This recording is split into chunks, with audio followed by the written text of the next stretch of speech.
Okay, I'm gonna get started. My name is John Karp, and I want to welcome everybody to the third and final part of our fall 2023 College of Jewish Studies series on Jewish encounters with jazz, international perspectives. I teach Jewish history at Binghamton University. Most of you know me, but some of you may not. I'm also the chair of the College of Jewish Studies, and this is a collaboration between the Binghamton Jewish community, its three synagogues, its Jewish Federation, and JCC, and the Judaic Studies Department at the university. And every fall and spring, the College of Jewish Studies creates a series of programs on different themes in Jewish studies. And this season, that focus is Jews and jazz. So I just want to mention before I introduce tonight's speaker that the college depends for most of its funds on voluntary contributions from attendees, something that has become increasingly challenging as we've moved to more and more Zoom presentations. So we'd be really grateful if you would send a check contribution of $10 or $20 or more to the College of Jewish Studies at the JCC, 500 Clubhouse Road, Vestal, New York, 13850. And I don't expect you to memorize that. So I think I've put it in the chat.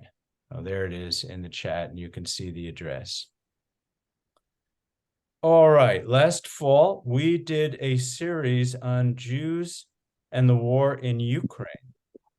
That was a very powerful series, and one of the speakers, Lord Morris Glassman, in discussing Jews in Odessa today, referred to the role that Jews have played or played in the Odessa jazz scene during Soviet times. When I asked him to elaborate, he said, "Oh, you can read all about it in a book by Jared Taney called City of Rogues and Schnorrers, Russia's Jews and the Myth of Old Odessa." And I thought to myself, hey, I know Jared Taney. He's a friend of mine, and that is a terrific book. So when we decided to look at Jews and jazz in the US and in Israel, it seemed like a natural fit to ask Jared if he could talk about jazz in Odessa and the Soviet Russia. Thankfully, he was willing, and we're thrilled to have him with us here tonight. Please mute yourselves. If you could please mute yourselves. Can we mute? Probably not, because I can hear you. So if everybody, I try to mute everybody, but it doesn't always work. So if you can just really be careful to try to mute yourselves, I'd appreciate it. Thank you. All right, I'll continue anyway. Jared Taney is Associate Professor of History and the Charles and Hannah Block Distinguished Scholar in Jewish History at the University of North Carolina at Wilmington. He received his PhD from the University of California at Berkeley. And in addition to the book on Odessa, the wonderful book on Odessa that I just mentioned, he's written numerous articles on the topic of Jews and humor. He is not only a scholar of Jewish humor, but a practitioner of it too. His most recent book is called The Seinfeld Talmud, a Jewish Guide to a Show About Nothing. I'm holding it up. Okay. Thank you, Jared. In which everybody should buy this book, right, Jared? I absolutely. Just came out in paperback 2 weeks ago. So yes, it's available for $25 now. $25. It's a bargain. And what this book is, apparently, is the great rabbis of the Talmudic era gather in a yeshiva to discuss and debate the issues raised in each Seinfeld episode in the context of Judaic law. The book even contains an endorsement from no less an authority than Theodor Herzl, who writes, quote, "If you are wondering why statehood eluded the Jews for 2,000 years, look no further than this text." Now, that's referring, of course, to the Talmud, I think, not to Jared's book. But well, I guess it could be read either way. Yeah. But Jared's talk tonight has nothing to do with that, as far as I know. It's on the title of his talk tonight is "How They Swung in Odessa Jews and the Birth of Soviet Jazz. We're really pleased to have you here, Jared. Thanks for coming, and we're looking forward to hearing you. Thank you so much for that wonderful introduction, and thank you, Jonathan, for inviting me to come and speak here tonight. I'm just saying in advance that I'm working with 3 monitors here. I've got my PowerPoint on one, I've got my text on another, and I've got the music player because we'll be listening to some music on the third one. So I'm going to try my best not to get windows mixed up here. But I will have to pull up my presentation in a second, which means I won't be actually looking at any of you while I'm talking. But that's okay, because I'm also going to turn on screen share, so you'll be able to see the PowerPoint that I will be presenting. So I'm going to go ahead and hit screen share now and make sure I choose the correct monitor. Okay, here we go. Screen. Well, I could actually share my iPhone from here. That's pretty cool. Okay, screen 2. Set share sound is checked off. Share. Can everyone see my PowerPoint? Is it visible? Someone give me a thumbs up. John? We can see it. Yes. Okay, Perfect. terrific. Now I just have to find my text, which has been minimized. And here we go. Okay, well, again, thank you so much for having me here, and I'm thrilled to talk about Soviet jazz. Let me just interrupt for 1 second for those who may not realize it. You can, and you probably should switch in the upper right corner of your screen where it says view to speaker view. That way you won't see a sea of faces. You'll see Jared when he's not putting on his PowerPoint. So I just wanted to clarify that. Thanks. Great. And of course, I will turn off the screen share toward the end when we have some Q&A. So again, I'm really thrilled to be here to talk to you guys tonight about Soviet jazz. I covered this subject in part, and I will stress in part. I mean, the book isn't entirely about jazz music, and you'll see more about what the book's about in a few minutes. So I covered it in part in my first book, which was about the city of Odessa in Ukraine and how it was mythologized as a Jewish city of sin, infamous for its gangsters, its wild musicians, and comedians, most of whom were in fact Jewish. But before I discuss music specifically, I do need to set up the context of what exactly is the myth of Old Odessa and how does it fit into Russian and Jewish history. And by doing that, you will see how music becomes relevant to the subject. Though before that, I do want to say a word about, quote, Soviet jazz. I'm going to start by playing a song for you, which was recorded by Leonid Utyosov in the 1920s. And he is someone who will come up quite frequently in my presentation. Just to start it, I want to make sure everyone can hear. Is everyone here? Someone give me a thumbs up if your monitor's on. John, is the sound good? Anyone? Yes. Okay, great. All right. I've heard it, Jared. Okay, here we go.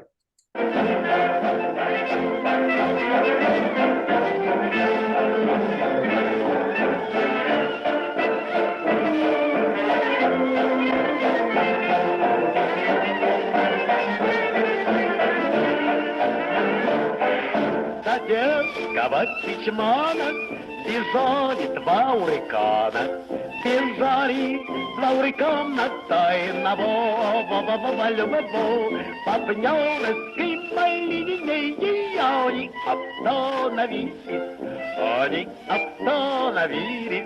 отдохнуть. Товарищ, полете мои ранны, полете мои ранны глубоки. Одна же заживает, другая норивает, а третья застряла в боке. Товарищ, скажи моей ты маме, что сын ее погибнул на боске. И с Сашкой брюкою, если не темненькою, другою, и с песнею веселой на губе. Товарищ малокольный, заруете мое тело в глубоке. И с Сашкой брюкою, если не темненькою, другою, и с песнею веселой на губе. За чужие земли боролись, За що ж ми трепетали, за що ж ми приливали нашу кровь? Они же там пируют, они же там гуляют, а мы же подаваем сыновьев.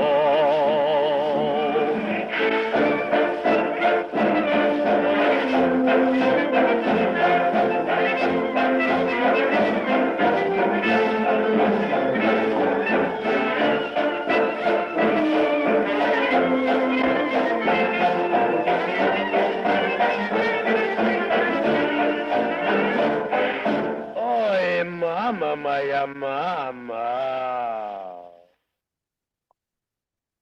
Now, this song is titled From the Odessa Jail, which I will discuss later in my presentation.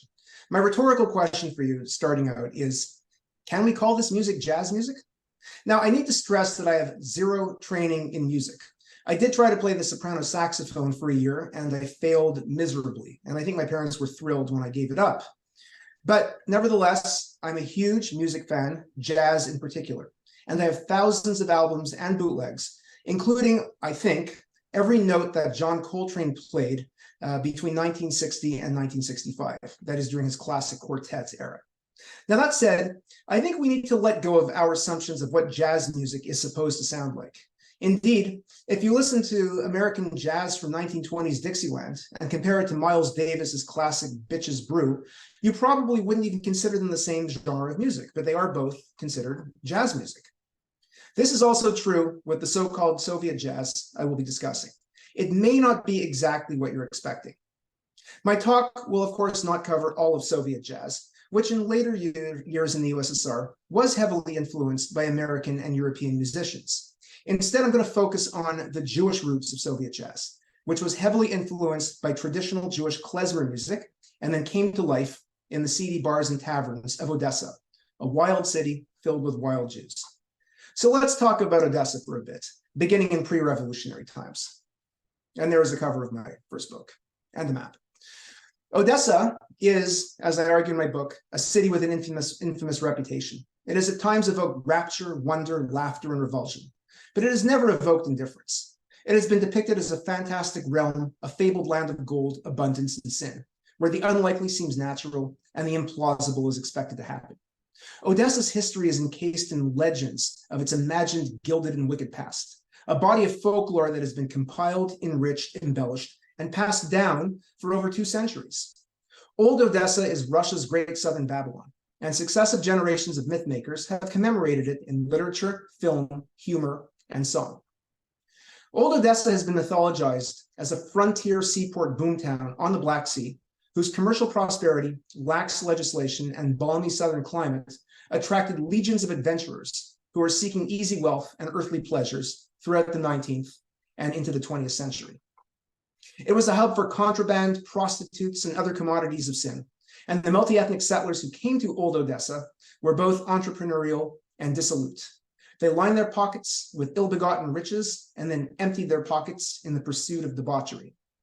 Much like Shanghai, New Orleans, and San Francisco during the Barbary Coast era, Old Odessa was both celebrated and vilified as a city of sin.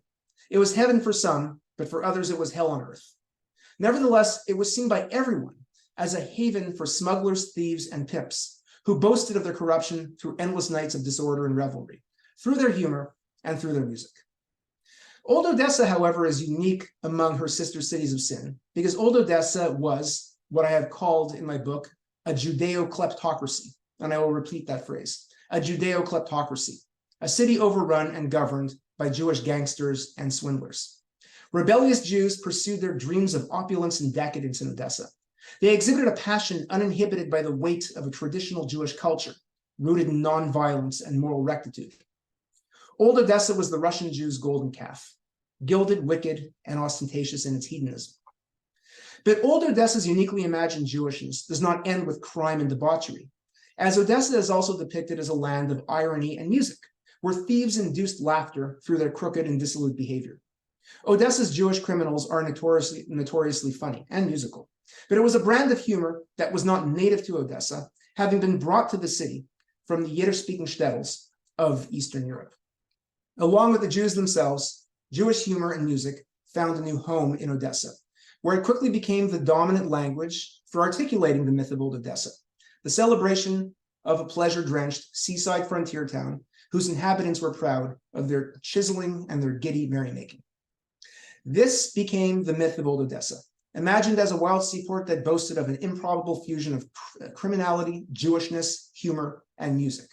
Now, I've presented many talks over the years on Odessa's Jewish gangsters, and studying Odessa's humor led me to my current project on American Jewish comedy, including my new book, The Seinfeld Talmud. But this is the first time I have the pleasure of giving a presentation specifically on the city's music and its wider impact in the Soviet Union. But first, let me say a little bit more about Odessa's reputation as a haven for nefarious Jews.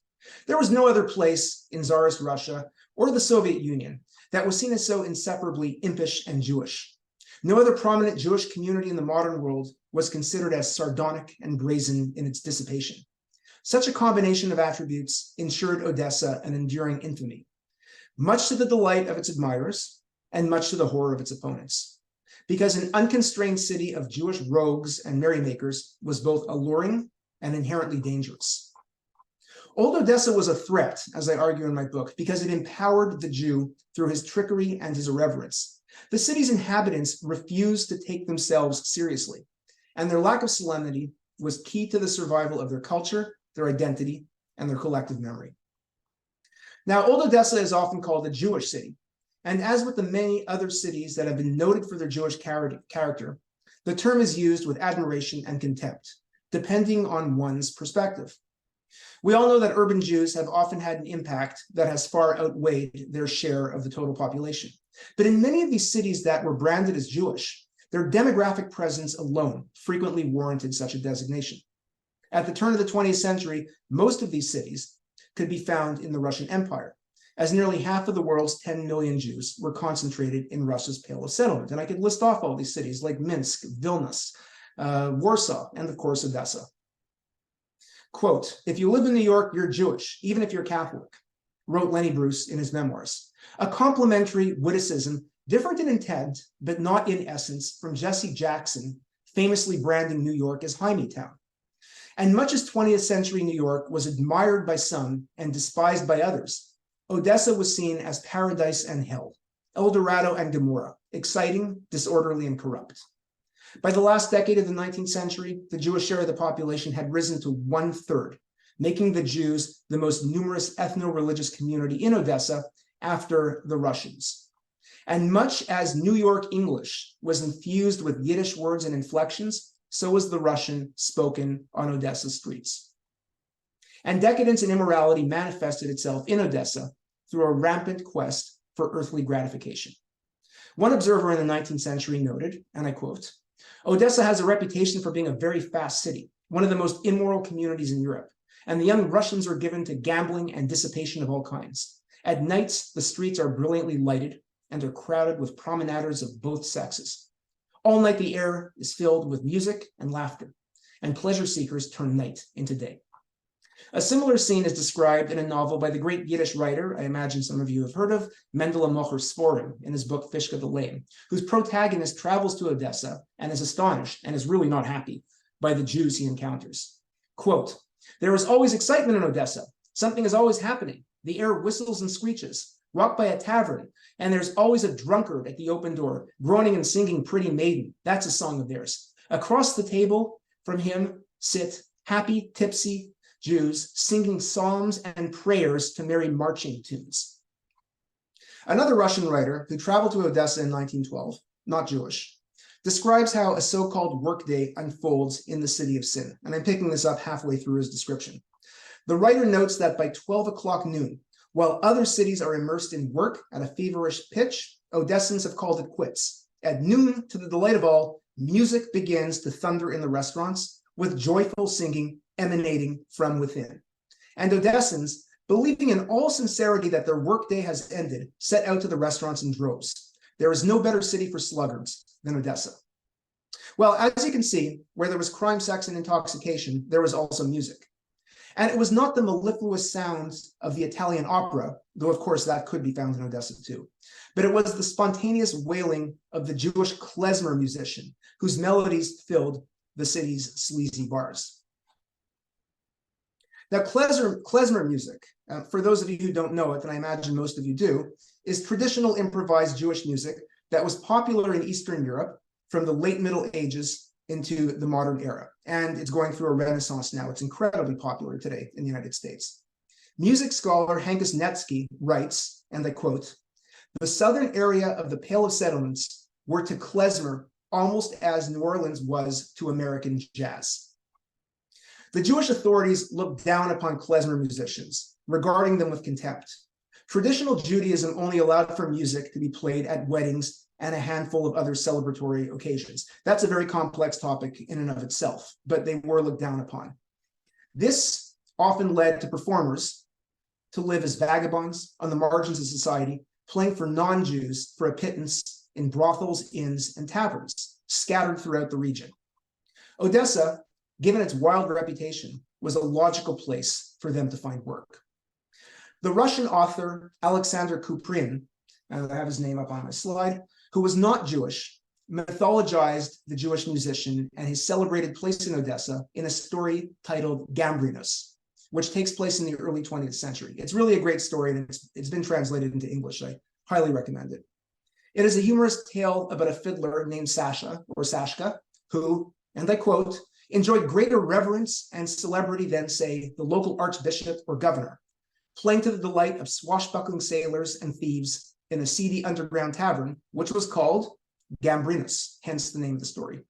Sashka's authority had nothing to do with his appearance, as he resembled the frequently stereotyped and sometimes anti-Semitic shtetl Jew, short, feeble, and simian-like. Rather, it was through his music that the frail fiddler towered over the enamored roughnecks who made up his audience. Kuprin described how, and I quote again, "the guests became flushed, hoarse, and all damp. The tobacco smoke made the eyes water. It was necessary to shout and to lean over the table, to hear one another in the general hubbub. And only the indefatigable fiddle of Sashka, sitting on his elevation, triumphed over the stifling atmosphere, over the heat, over the reek of tobacco, gas, and beer, and over the yelling of the unceremonious public. Respect and musical prowess brought Sashka power, and by means of his virtuosity, he was able to placate rowdy fishermen, just like, quote, Orpheus pacifying the waves. He regularly broke up fights, which were only a hair's breadth from bloodshed. Sashka even had a special arsenal of criminal folk songs, which is going to become very important to this talk in a few minutes. Criminal folk songs, which he played exclusively for Odessa's thieves, who came into Gambrinus after evenings of lucrative robbery. In the shtetl, he would have been an outcast, reviled for his heathenism. But in deviant Odessa, the Jewish klezmer was at the apex of the social structure, rooted in crime and revelry. Now, this is the context in which the birth of Soviet jazz needs to be understood. Jewish musicians playing improvised music to rowdy crowds of swashbucklers and gangsters in a depraved seaport town where the pursuit of pleasure was paramount. Now, some observers have claimed that klezmer music influenced the development of American jazz, following the mass exodus of Russian Jews from the Pale of Settlement to the United States. Michael Gold, a prominent American communist writer of the interwar era, who wrote a very interesting book called Jews Without Money, Gold insisted that Black people and Jews enjoyed a natural affinity because of their shared history of oppression. Writing in the 1930s, Gold claimed that Blacks and Jews created jazz together and insisted that its, quote, Afro-Yiddish nature was obvious. Now, I have no intention of proving or disproving this claim. Obviously, African Americans were the principal creators of American jazz. And the relationship between Black people and Jews in jazz music, or really the entire history of American music, is a convoluted subject. And John is much more of an expert on this topic than I am. Still, you can hear klezmer's influence on Benny Goodman and other performers from the interwar era. And even today, the great clarinetist Don Byron recorded an entire album, which was a tribute to the klezmer musician and comedian Mickey Katz.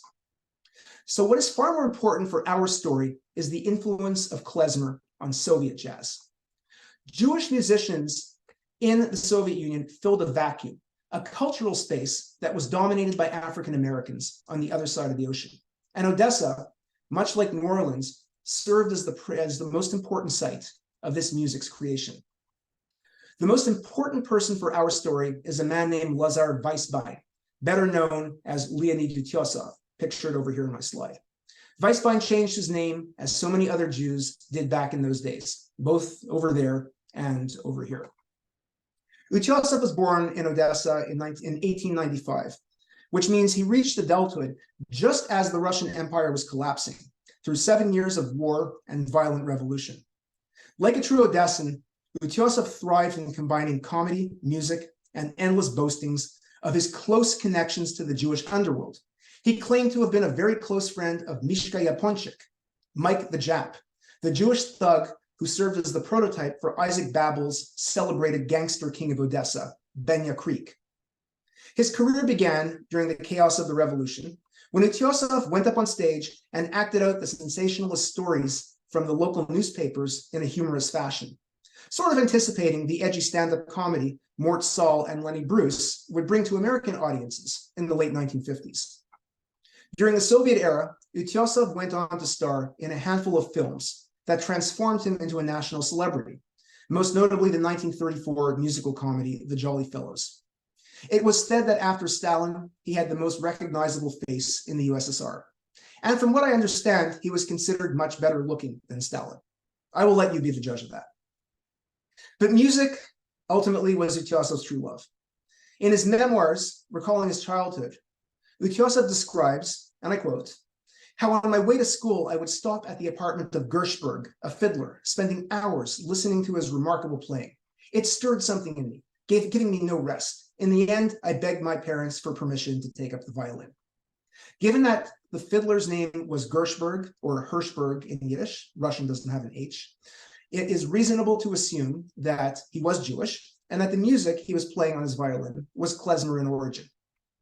And within a few short years, by the time of the revolution, Utyosov was traveling around the Pale of Settlement, giving his inaugural stage performances as an entertainer, combining comedic skits with improvised music. Many of the songs he played were lewd and often quite funny criminal folk songs, known in Russian as blatny piesny, as you can see on my slide over here, which we will be talking about in more detail, of course. Criminal folk songs became enormously popular, even though they date from before the revolution. They became enormously popular in the 1920s, when the Soviet government started to crack down on the wild revelry and gangster culture that was infamous in Odessa. But here's the irony. The irony is that it was the revolution that gave Utyosov and other Jewish entertainers and writers from Odessa the opportunity to spread their tales of old Odessa throughout the land. The Jews were no longer forced to live in the Pale of Settlement, and they could settle anywhere they wanted in the former Russian Empire, including the capitals, Moscow and Leningrad. Utyosov moved to Leningrad and created his first musical ensembles, which, like other budding Soviet jazz musical groups, and he used the word jazz in the title of his early orchestras, they were heavily influenced by early American jazz music, which was then making its way across the European continent. The Soviet government saw jazz music as a threat, mostly but not only because it represented what they called degenerate foreign bourgeois culture. Remember, these people are good communists. So Utyosov and others tried to integrate Russian folk melodies into their music, perhaps to try to appease the government. I'll say more about the Soviet government's crackdown on music in a little bit. But what about the Odessan Jewish music? Music historian S. Frederick Starr, who wrote a terrific book on Soviet jazz called Red and Hot, claims that Utyosov realized that the audiences in Moscow were not interested in hearing Yiddish folk songs, and he thus adopted more mainstream jazz music, inasmuch as that was possible. I'm a little bit skeptical of that claim, because his earliest recordings, which date from the late 1920s and early 1930s, suggest otherwise. They included a handful of Odessan criminal folk songs with a klezmer inflection, including the one I played for you when I began my talk. That song, titled From the Odessa Jail, or Sadieskova Kichmana in Russian, is unmistakably klezmer in origin. I'm sure you heard that when I played it for you, but with lyrics in Russian that speak to Odessa's violent yet comical street life. The song describes a prison break that goes awry, with one gangster perishing from his wounds on the roadside. While dying, he begs his comrade to go and tell his mama that he died an honorable death, fighting in the Revolutionary War. Now, and obviously he wasn't, right? He was really just a gangster. Critics at the time accused Utyosov of romanticizing banditry for playing this song. But the great showman disingenuously countered his critics by insisting that he was doing no such thing, and was in fact, what he was in fact doing was he was trying to capture what he called, quote, the wail of the bandit's soul. Perhaps he was, perhaps he wasn't. But what is unmistakable is that Utyosov's screeching fiddle, the humorous lyrics, and the dying bandit's final extended cry, which you heard, of the words, Oya mama, maya mama, leave the listener with little doubt that he was also trying to capture what the Odessa of his youth represented: criminality, wild music, and comedy, all delivered with a Yiddish inflection. Notwithstanding the alarm of Soviet officials who wanted to outlaw such cultural trash, the music of Alexander Kuprin's Sashka the Fiddler now had a home on the Soviet stage, embodied by Leonid Utyosov, the Odessan Jew. This was the 1920s. It was a time before Stalin had fully consolidated his power.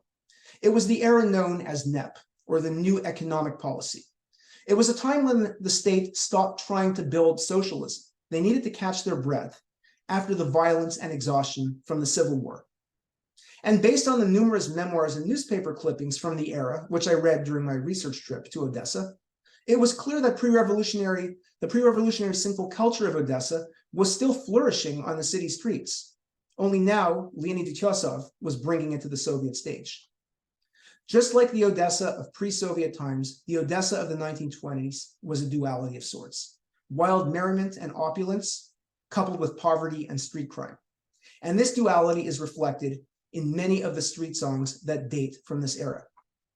I would like to play for you two of these songs, both of which were recorded by Utyosov, but they were incredibly famous songs, regardless of his recordings. The first one is called Limonchiki. I should point out that the Russian word limonki, or lemons, is also slang for 1,000,000 rubles. Okay, I'm now going to play that song.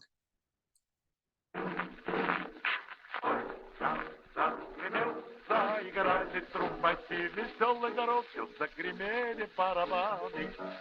И стали звуком завертелись, как бураны. И захотелось сразу танцевать, и всюду пары начали вставать, как много пар. И младый стал, все поднялись и заплясали вместе разом, увлечены веселой музыкой и джазом. Всем захотелось сразу танцевать.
right.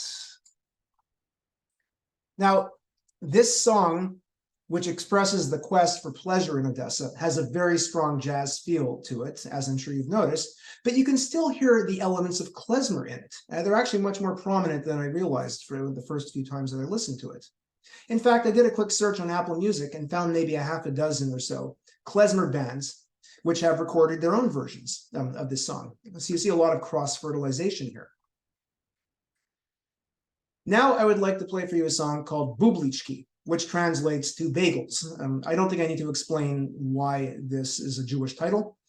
The song was allegedly written by Yaakov Yadov, who was a Jewish writer from Odessa, after he heard the cries of a street urchin trying desperately to survive the misery and lack of governmental control during the era of the new economic policy. And this song might be familiar to some of you.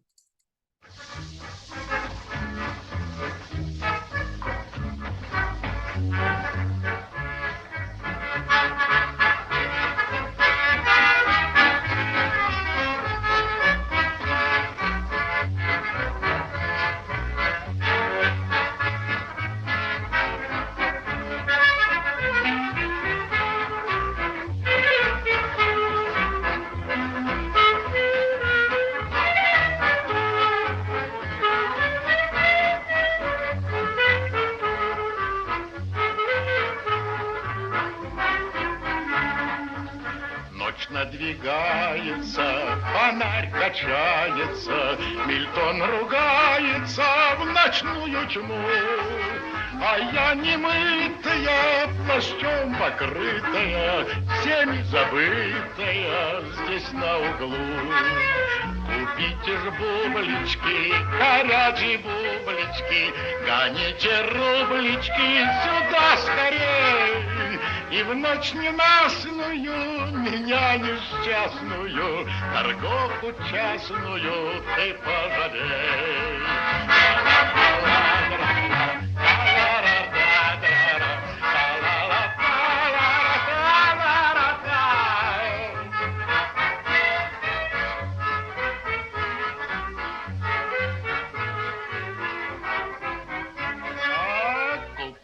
Бублички, горячие бублички, гоните рублички сюда скорей.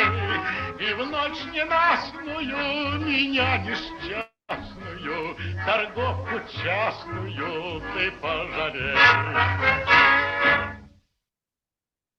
Now, this song, obviously klezmer in origin, was, it is claimed, the most popular street song in the USSR in the 1920s. And the Soviet government actually tried to ban it because describing the misery unleashed by the glorious communist revolution was simply unacceptable. I mean, if you look at the lyrics, it's someone struggling to survive, practicing, commerce, a private seller, which is just, not acceptable in a state trying to build communist. But somehow Ityosov was allowed to record it on an official release. The lyrics are in Russian, but it was quickly translated into Yiddish. And the song became an international hit relatively quickly, with Benny Goodman recording a famous version of it. And you can find dozens and dozens of klezmer bands playing it today, both in recordings and in live performances. So it's become a standard. Well, the puritanical ideologues of the Russian Revolution were not happy. No, they were not happy at all. Such music, and really everything that old Odessa represented, needed to be quashed. For the Bolsheviks, the uninhibited revelry of pre-revolutionary Odessa was rooted in the combination of petty bourgeois criminality, destitution, and ignorance, all of which had no place in their envisioned workers' paradise. Through a relentless struggle, Odessa Mama, one of the affectionate names given to the city, Odessa Mama, the maternal bosom that nurtured thieves and rogues, would be no more. In its wake would emerge an Odessa of beauty, a pearl by the sea, stripped of its most ideologically objectionable elements.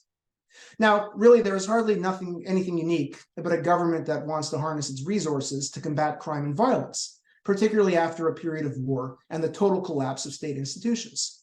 Furthermore, the battle against delinquency in Odessa was nothing new. Pre-revolutionary police, city officials, and journalists all recognized that Odessa was becoming an increasingly dangerous place to live, and contemporaneously this was true in many of the large European and American cities. But there's a fundamental difference here. In the pre-revolutionary era, nobody was trying to stamp out criminal folk songs. Nobody sought to eradicate the wild street music. Nobody questioned the depiction of Jewish gangsters with wit, charm, and a moral code.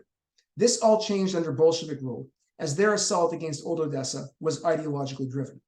For many of the propagandists and activists within the new regime, the celebration of Old Odessa's decadence, music, revelry, and frivolous humor was fundamentally incompatible with the solemnity of constructing the world's first communist state.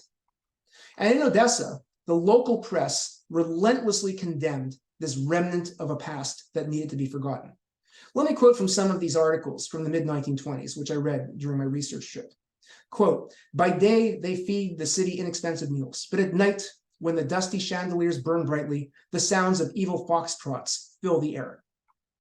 Music was seen as the crux of the problem, and one journalist unleashed a vicious attack against the wild klezmer music of Old Odessa with its, and this is really a terrific quote, "raging pianos and its fiddlers, who saw away at their instruments, playing a mishmash of medleys, coupling sad Hasidic tunes with more chaotic numbers. In such an environment, it is impossible to speak, to think, to read the newspaper, while the violin stirs up a pogrom of ideas in your mind, scrambles your memory, and stifles your words." As an aside, let me suggest that the use of the word pogrom here is not a coincidence. So what was the proposed solution? And I quote from this article again. "Let's have a revolution against this Philistinism. Let's banish the foxtrot and all unhealthy music. Let's declare a mutiny against the music that tortures the nerves and compels you to do only one thing, to drink vodka. Let's create a community for the defense of music against fiddlers." I love that title. And by the way, I suspect that the Russians were drinking vodka long before this music came onto the scene and continued to until this very day. So Sashka, the archetypal Jewish fiddler, was vilified. He was a remnant of Odessa Mama, but one who had gotten a new lease on life through the revival of brothels, clubs, and taverns during the dissipated years of the new economic policy. This envisioned community for the defense against fiddlers was in fact realized in spirit, if not exactly in name.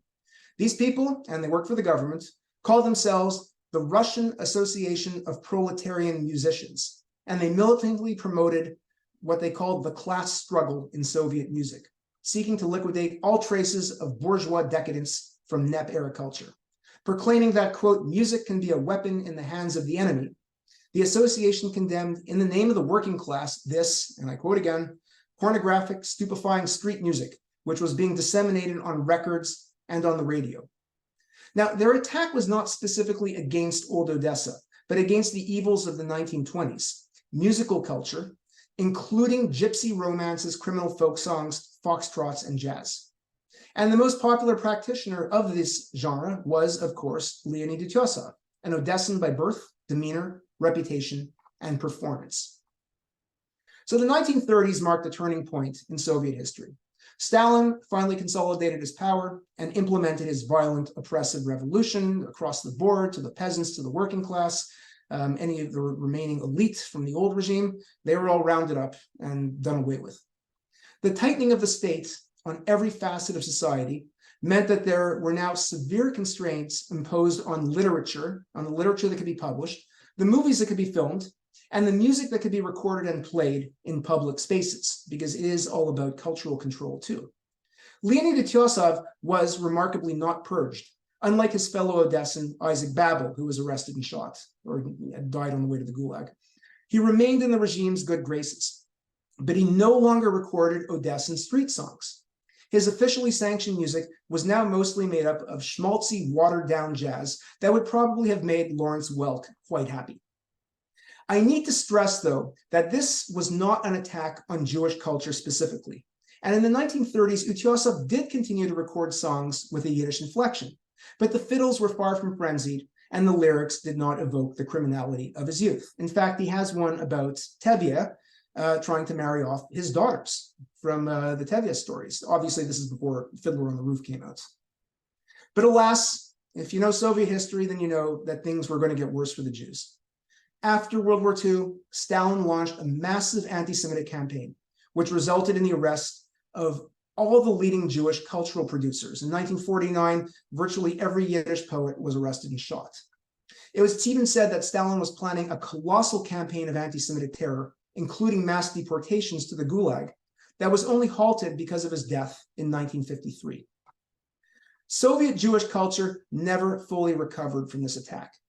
And until the Gorbachev years, there were very few ways a Soviet Jew could be Jewish in public. It was simply not permissible to discuss most things Jewish, including to the Holocaust to a certain extent.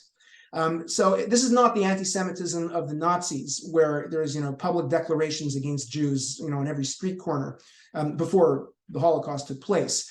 You just couldn't talk about anything Jewish. Of course, Zionists were attacked on a regular basis by the Soviet government, but that's a different story. So, for instance, we see how the erasure of the Jews takes place in some of the humor that circulated. This is a popular joke that made its rounds in the post-Stalin era. Two people were having a conversation about Odessa. "Excuse me," asks the first person, "what is the composition of Odessa's population?" "Well," replied the second person, 10% of the people are Russians, Ukrainians also make up 10%, Moldovans make up 5%, and the rest, well, they are all just locals. Obviously, locals means Jews. Odessa's Jews were thus rendered invisible. And this, of course, included its gangsters and musicians. They could not be talked about. So, for example, a history book about Odessa from the 1960s describes the seedy tavern Gambrinus, because it did really exist, where music was played, except it wasn't played by a Jewish fiddler, but by a Romanian orchestra. Yet the cultural survivors of old Odessa, such as the writer Konstantin Paustovsky, and of course Leonid Utyosov, managed to find other ways of slipping the Odessa myth into their writing, carefully and artfully alluding to its Jewishness without explicitly mentioning it. Those who knew how to read between the lines, which was a skill that all Soviet citizens needed to have in their daily lives, could find the Jewish references. Utyosov's post-war career is instructive in this regard. In the 1960s and 1970s, he wrote a series of memoirs, which, although written in Russian, bore a strong Yiddish stylistic inflection recognizable to any Russian reader familiar with Yiddish and Jewish culture. It's like watching the TV show Seinfeld, which has very few explicit references to things Jewish. Yet, as I argue in my other research, it is the most Jewish show that's ever been on television. His memoirs are similar in that way. In each volume, he centers old Odessa and proudly calls himself an Odessit, the Russian word for an Odessan, which by this point had become synonymous with being a Jewish rogue. For example, and this ties into our jazz story, Utyosov facetiously credits Jewish Odessans with the invention of jazz music in a piece he titled "How Orchestras Play at Weddings in Odessa." Utyosov tells the story of a customer who needed to procure a cheap orchestra, and the musicians selected by the employment office, because they really didn't have a lot of money, were incapable of reading music, knowing only various melodies. Quote, "And these musicians," writes Utyosov, "who were incapable of reading notes, each performed as a soloist in an original, free, and improvisational manner. This curious way of playing later became popular in America 10 to 15 years later, among those small amateur Negro bands in New Orleans. Like those poor Odessan musicians, those in New Orleans did not use musical scores, and freely and at times with inspiration played variations of well-known melodies." Well, apparently jazz was invented in Odessa, not in New Orleans, by impoverished wedding musicians. And although Utyosov does not mention their ethnicity, it is clear that they are supposed to be Jewish. These implicit references to Odessa's Jews and their culture are, however, only part of the story for the post-Stalin era. Criminal folk songs and jokes were the chief vehicle of delivering the Odessa myth, and their dissemination usually transpired in people's apartments away from the regime's gaze, because you could get in deep trouble for doing this stuff in public. Celebrating the city of sin was widely practiced, but it was forced deep underground. Even if not widely enforced, celebrating old Odessa, as I suggested, could land you in prison. New technology, though, meant the unofficial widespread production and dissemination of criminal folk songs. Single reel tape recorders became available in the 1960s, and over 1 million were sold in that decade alone. Within a few years, underground recordings of criminal folk songs began to circulate, mostly stemming from so-called private concerts given by guitar strumming singers to their friends. Criminal folk songs, write scholars Michael and Lydia Jacobson, were, quote, "immensely popular among all segments of society, women and men, young and old, the educated and the ignorant, criminals and law enforcement agents, dissidents and governmental officials. Russian society was under the influence of criminal culture, end quote. Now, obviously, there's a lot of hyperbole in this, but the essence of their assertion is valid, if for no other reason than the extraordinary fame of the genre's greatest practitioner, Vladimir Vysotsky. A talented singer, poet, and actor, Vysotsky became a national icon in the Soviet Union during his lifetime, which was tragically cut short by his hard living and carousing. He recorded thousands of songs, all available on the internet at this point, between 1967 and his death in 1980, both original compositions and traditional underground songs. Vysotsky was hardly alone in performing Odessa street songs, and he was not even the most prolific promoter of the genre. He was just the most famous. Far more important for our purposes was a musician named Arkady Sieverny, who throughout the 1970s gave a series of what he called Odessa concerts, and I've got recordings of most of them, which were usually recorded in friends' apartments and included all the classic tunes from earlier times, including Bagels from the Odessa jail, Limonchiki, and many, many others. Like Vysotsky, Sieverny was not from Odessa, and many of his performances, including the very first Odessa concert, did not take place in the city itself. Like Vysotsky, Sieverny linked himself to old Odessa by projecting an image that spoke of the city's culture and debauchery and its gangsterism. I would like to play an excerpt, because we really don't have time for the whole thing, an excerpt of Arkady Sieverny's version of a song from the 1920s called Schneerson's Wedding. It's got Schneerson in the title, so obviously it's about a Jewish wedding. And you can hear what this underground music from an earlier era now sounded like when it was performed in the 1970s. The lyrics, which I could spend 40 minutes analyzing with you, are replete with Yiddishisms. They've actually got Yiddish words in them. So let me play for you a 2-minute excerpt from this song. В данное путешествие по старой Одессе.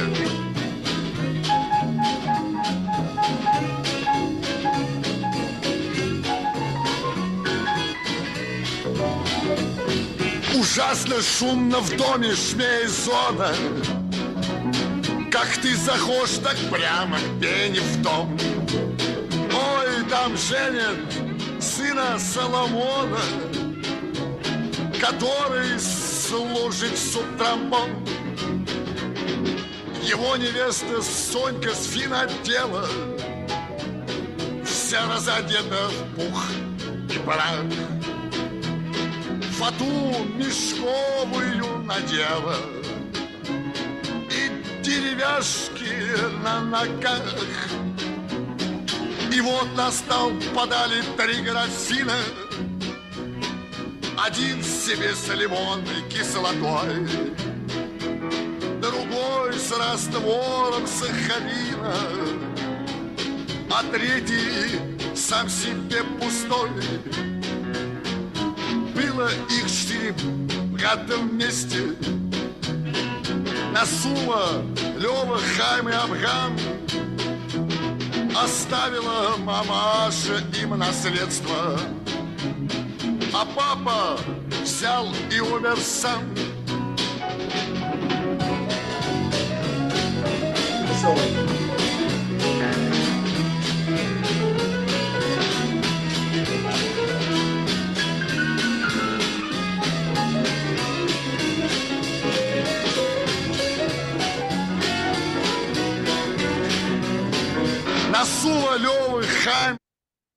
Well, that's an excerpt of the song. It's a rather long song. It's over 5 minutes long. I do analyze the lyrics at length in my book, by the way. Well, change came yet again with Gorbachev's glasnost and the collapse of the USSR. All constraints on celebrating old Odessa were lifted. Contemporary Odessans still delight in the legends of gallant Jewish gangsters, the ecstatic nights of wild music and drinking, and the incessant laughter of its irrepressible merrymakers. And the myth of old Odessa is everywhere, as I found out during my research trip in 2005. They're using it obviously to sell tourism to the city, but their inhabitants are really proud of this. It's central to their collective memory. If you look over here, you can see a photo of Leonid Utyosov's bench. I should have had one taken with me sitting on it. I do have one with my ex-wife sitting on it, but I decided not to show that one. And here, of course, is the reopened bar Gambrinus, which was shut by the Soviet government, but then reopened after the collapse of the USSR, the famous bar immortalized in Kuprin's story. I decided to pop into Gambrinus one night for a beer and for some music. Sure enough, there was a short little Jewish fiddler performing, accompanied by a keyboardist. The subterranean tavern, however, was not filled with the sailors, cutthroats, and thieves Kuprin described, which I had hoped to see, but they weren't there. No, there were patrons, but those patrons largely consisted of a handful of middle-aged women who were dancing to the vulgar Yiddish-inflected criminal folk songs the musicians were performing. Indeed, in the post-Soviet era, the Odessa myth is the city's pride and joy. And music, along with humor, are its modes of expression. So, to finish up and to return to my starting point and to the theme of this lecture series, should we call this jazz music? As I suggested earlier, this isn't exactly the John Coltrane I live and breathe every day. But jazz has a particular place in American history and mythology, which I think rings true with the music of Odessa I have shared with you. In both places, the wild improvised music emerged in a southern seaport celebrated for its multi-ethnic pleasure seekers. And Jews in pre-revolutionary Russia, I would argue, were in certain respects similar to African Americans. They were an ostracized and impoverished community suffering from centuries of oppression. They were seen as threatening and potentially disorderly. And the music they produced was disdained by the guardians of culture who saw it as trash, but ultimately dangerous because of its allure. Whatever we want to call this music, it is clear that its origins, its spirit, and its significance in many respects mirrored that of American jazz music. Thank you very much. I am now going to turn off screen sharing as soon as I find the button. Oh, here it is. Okay. And there's everybody else.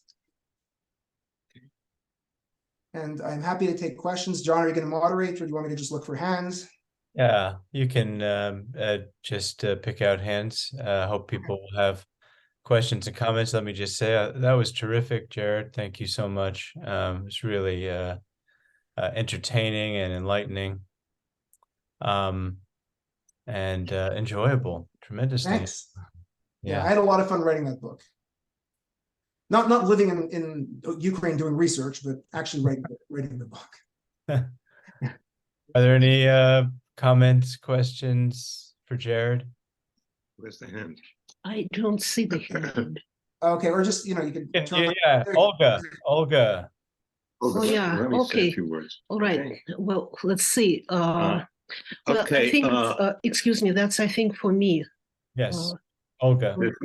You're only here. Only Olga. Sorry. Yeah, all right.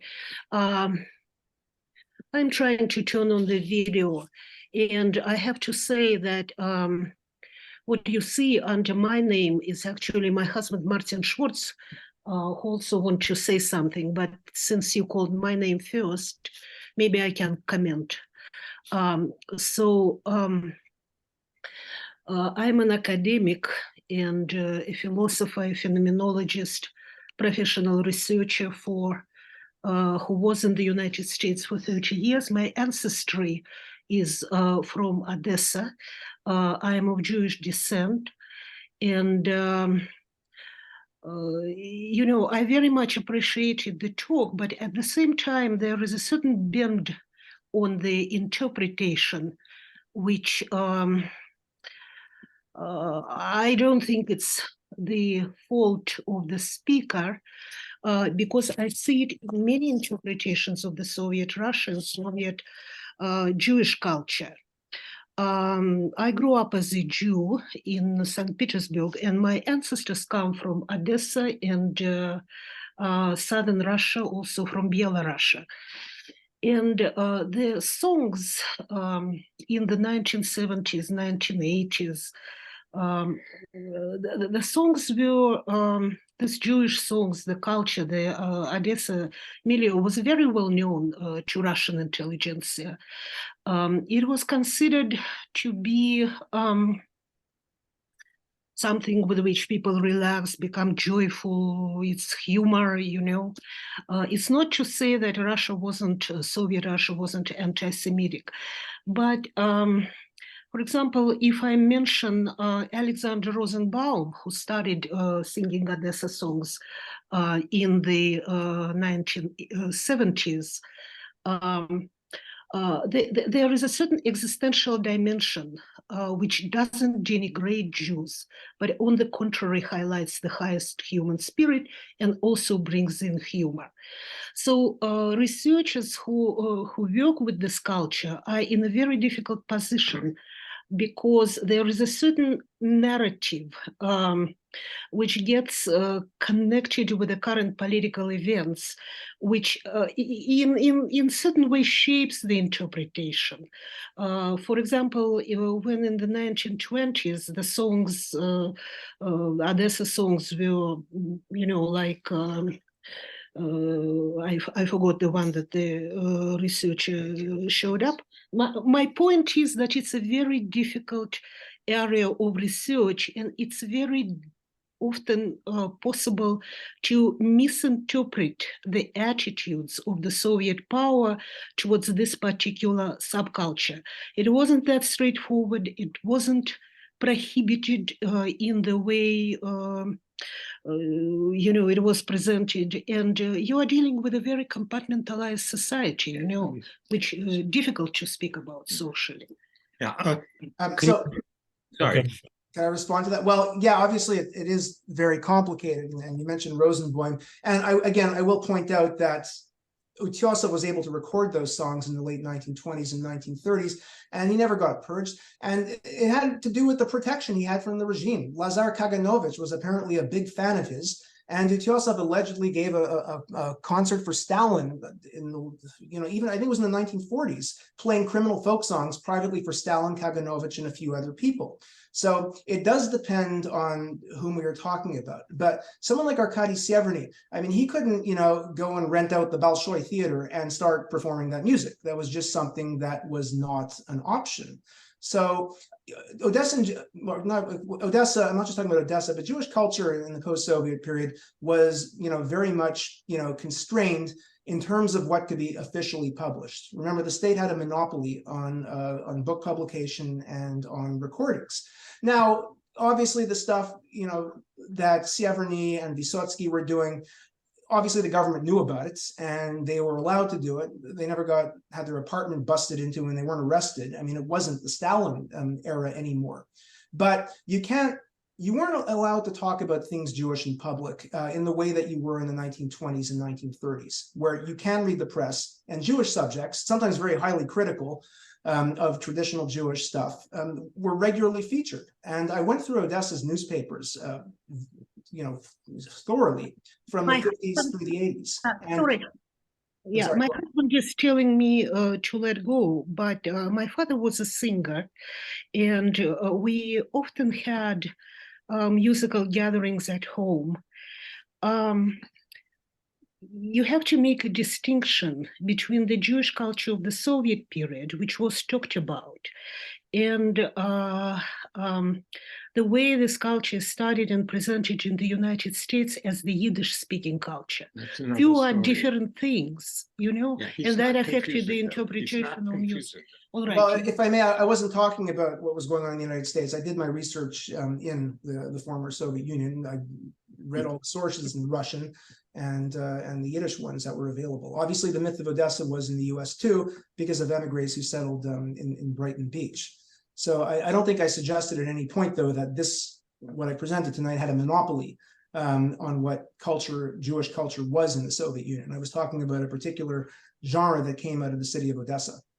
Okay, I'm gonna interrupt for a second because other people have their hands up, and I want to call on Andy Muchin.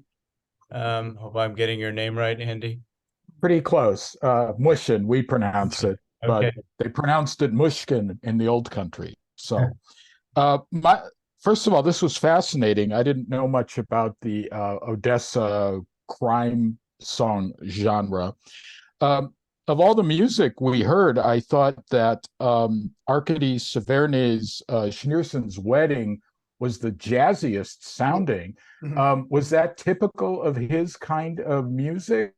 And did others have jazzy arrangements ever? With Severny, I guess it depended which concert and who else was with him, because he didn't always have the same musicians. I mean, the jazz elements were clearly that piano solo in what I played for you. People like Vysotsky and some of the other ones, a lot of them, the so-called bards, as they were called during their era, a lot of them were just them strumming with their guitar, and not all the songs were jazz in nature. But he specialized in doing Odessa stuff. And Leonid Utyosov obviously was a major influence on all of these people. And Limonchiki, the second Utyosov song I played, I mean, you do hear the jazz in that as well. Also keep in mind, this is the 1970s, and by that point, you know, jazz was having more of an influence in the Soviet Union. The Soviet government couldn't keep it out, and really by the 70s, they were far more concerned with suppressing rock and roll than suppressing jazz itself, right? The criminal folk songs element is a different matter. I should also point out that there were regular jazz bands in the USSR by the 70s. The regime even allowed some official ones to exist. They came to terms with it after World War II, mainly, you know, because of the influx of rock and roll, which, you know, like, well, in the US, they thought it was a communist plot. In the Soviet Union, they thought it was a capitalist plot.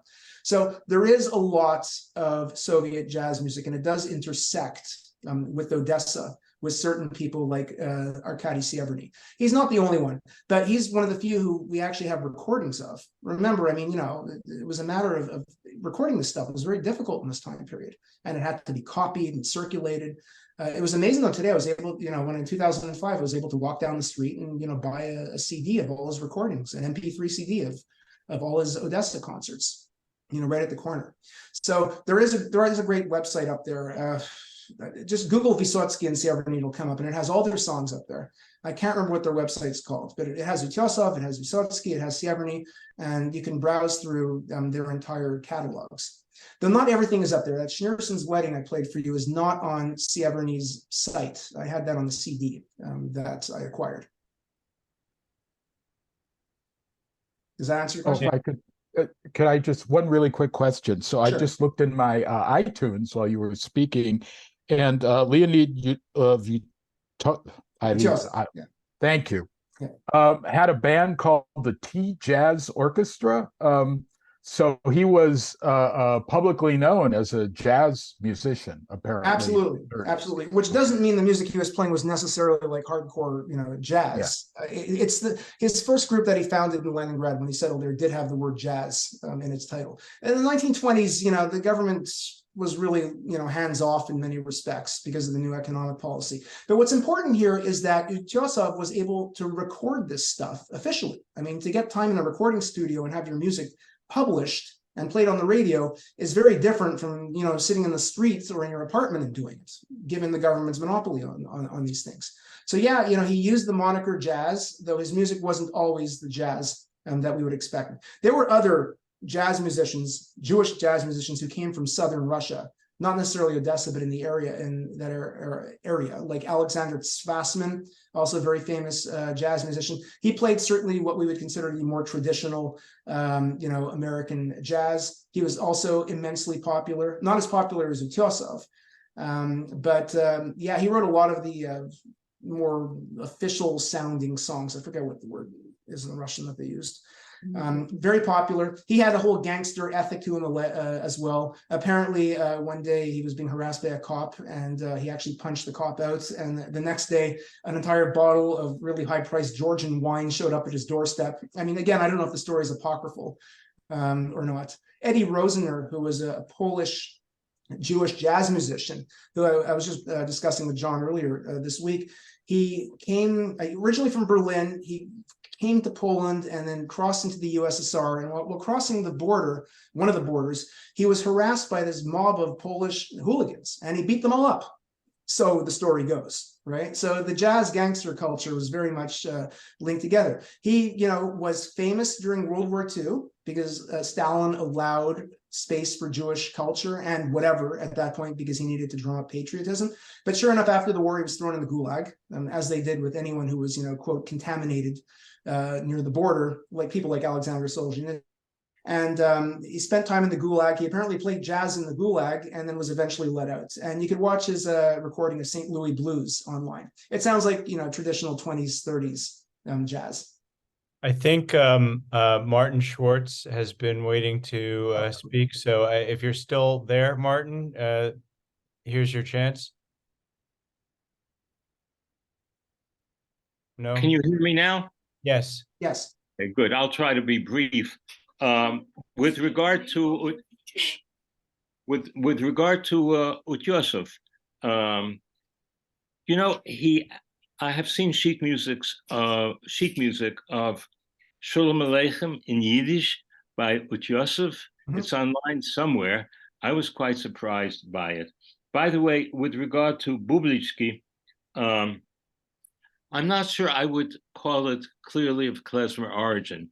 Musicologically, as a melody, it's not particularly klezmer. It may have arisen in Jewish circles, but musicologically, melodically, unlike Limonchiki, the Bublitsky is kind of Russian, really, in its structure. Also, I'm hesitant to say it's of klezmer origin. In my own day, since the days that I called attention to klezmer music in the early 70s, I've seen the term klezmer music, which referred to the instrumental music, the wedding music mainly, only later on when American groups added vocalists did the term klezmer expand itself. By the way, if we mention jazz, you probably know that Viggy Elman recorded his own version of Bublitsky. So that's one of those tunes that came into American, softcore jazz, pop music. With regard to Russian suppression of klezmer music, it should be said that in the, I think it was 1941 World's Fair, circa 41, there were, of course, international submissions of music to the World's Fair, and the Soviet Union had a few records of distinctly klezmer music. One was called by the Yiddish name Sher, name of dance, and there was also a Moldavian Jewish band, and so at least for show, the Soviet Union did go public on such occasions with Jewish music to represent the Jews as one of the Soviet peoples. That was 1941. It was circa 41. I can try to check. Well, yeah, I mean, again, I never claimed the Soviet government like suppressed klezmer music, right? It was the street songs with klezmer inflections that were really the problem. And 41, there was, especially during the war, if the war had already started, they were certainly allowing expressions of Jewishness publicly in ways that they were not going to allow after World War II. I mean, the same thing was with all the nationalisms of all the minorities. They needed it for the war effort. It was very important. And again, in the 1930s and 1920s, Soviet policy was not anti-Semitic.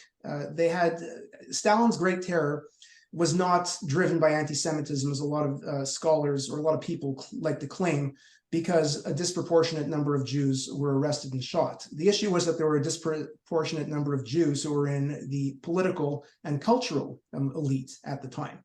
So this is purely, like, in many ways, a demographic, not an accident, but it's just a demographic phenomenon. Anti-Semitism really overtook the USSR after World War II for complicated reasons connected to the Cold War and Stalin's paranoia.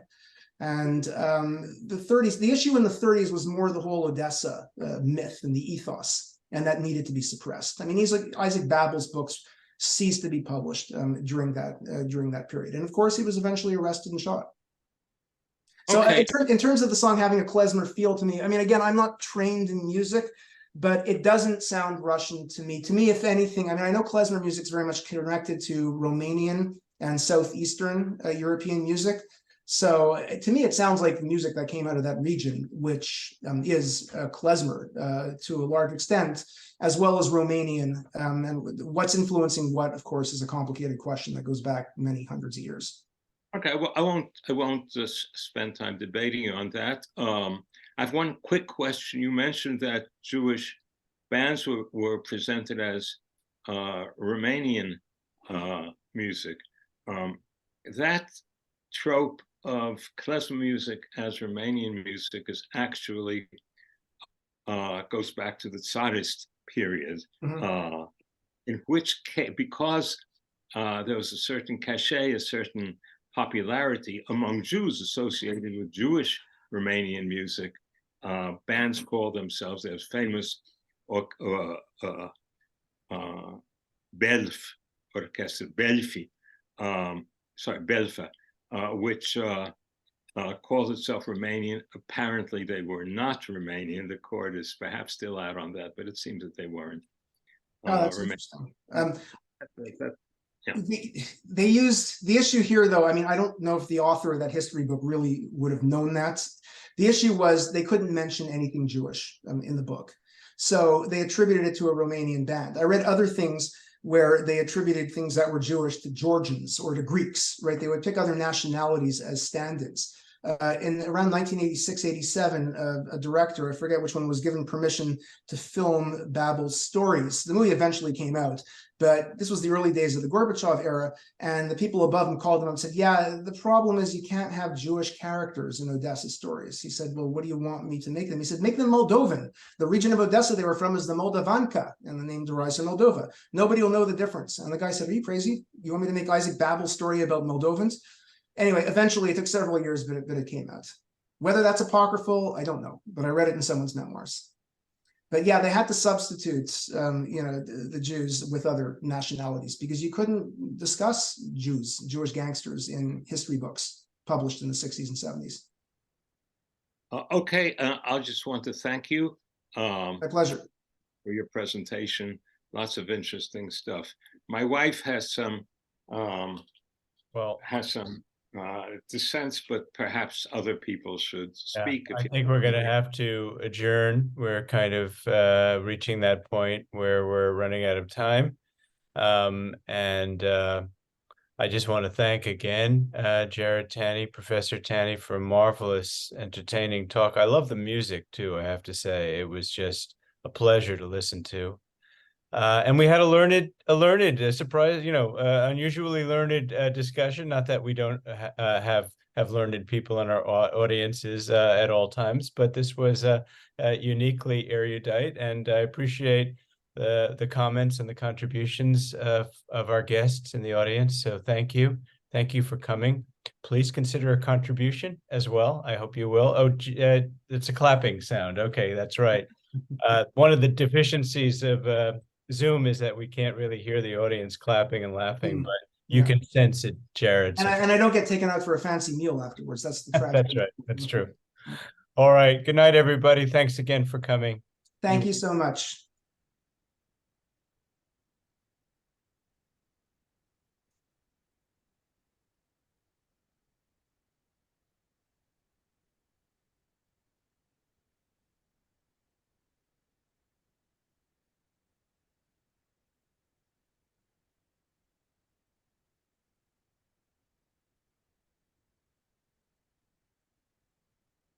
So Jared, I'll be in touch with you in the next few days, okay?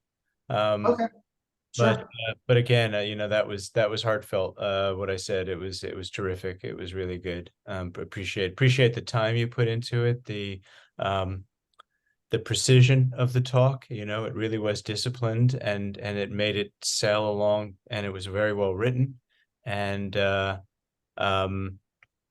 it was very well delivered. So it really makes a difference, especially on Zoom. No, absolutely. Thank you. Yeah. All right. So Jared, I'm a colleague, friend of John's, and I teach Yiddish stuff. Okay, great. And I loved the talk, and I just wanted to introduce myself, and I'd love to write to you about and all the stuff that you're researching and writing about it. I'm really, really excited just to say that. Great. Thank you so much. I appreciate it. All right. I'll leave you to say goodbye. I'm gonna close it down. Good night, everybody. I'll talk to you soon, Jared. Thanks again. Bye-bye. Yeah. Okay. I'll talk to Well, you later. Bye. Okay.